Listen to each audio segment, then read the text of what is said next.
All right, guys, when I looked at this from the outside, I thought the box was huge, but that is because the motor is huge. Check that sucker out, man. It's a 50-horse motor.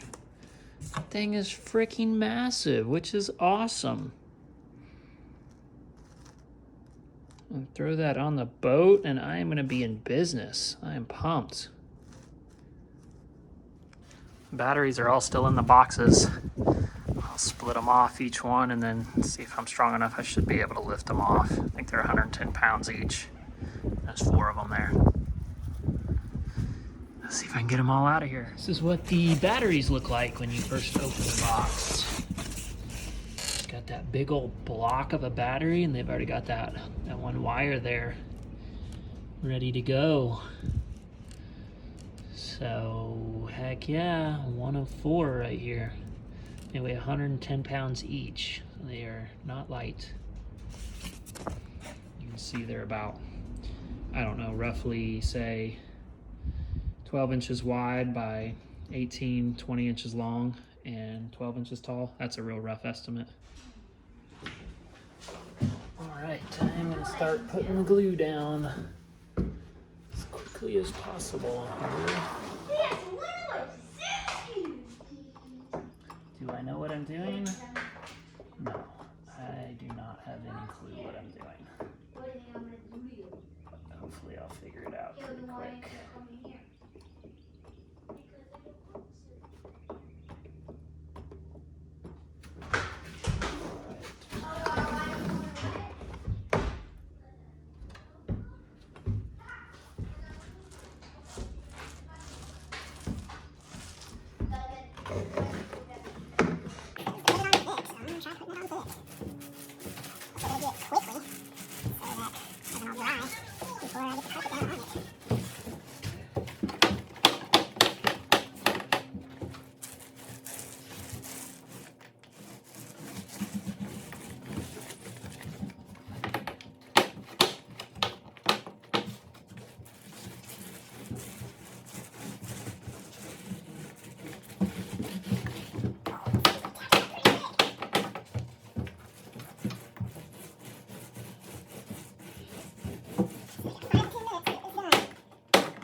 People who've been doing this for years, I'm sure will have tons of comments for everything I did wrong. The biggest thing is I just gotta get it done before it all dries up.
Anymore. Yeah, I'm gonna keep pushing on it. I'm gonna turn this off.